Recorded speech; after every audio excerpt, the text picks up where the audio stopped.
Onnittelut! Oot nyt läpikäynyt kattavan matkan ajanhallinnan maailmaan.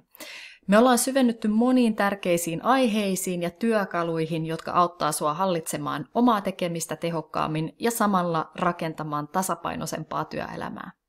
Oot oppinut monia konkreettisia käytännön keinoja, tekniikoita ja vinkkejä ajanhallintaan. Käytä näitä apuvälineitä jatkossakin. Läpikäydyt priorisoinnin työkalut auttaa keskittymään olennaiseen ja tekemään oikeita asioita. To-do-listojen uudenlainen hyödyntäminen ja kalenterin käyttöönottaminen omaksi assistentiksi auttaa sua optimoimaan ajankäyttöä ja vähentää stressiä. Varmistat näin, että tehtävät tulee tehtyä eikä purase ahterista, kun oot ne unohtanut. Itsensä johtaminen on kriittinen osa hyvää ajanhallintaa. Me ollaan tutkailtu sitä, miten ymmärtää ja johtaa itseämme paremmin ja miten aivojen toiminnan ymmärtäminen on ajanhallinnan keskiössä.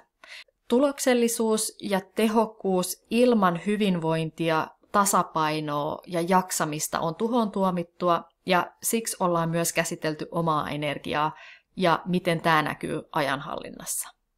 Prokrastinaatio ja perfektionismi, 2 yleistä ajanhallinnan haastetta. Näitä on käsitelty ja etsitty keinoja sekä omaan ajanhallintaan liittyen ja yhtä lailla esihenkilönä toimimisena olemiseen. Miten tukea tiimiläisiä ja ymmärtää heitä paremmin. Oot saanut työkaluja ja strategioita, jotka auttaa voittamaan viivyttelyn ja hallitsemaan täydellisyyden tavoittelua tavalla, joka ei estä edistymistä. Toivottavasti olet kurssin aikana jo kokeillut ja soveltanut annettuja työkaluja ja vinkkejä.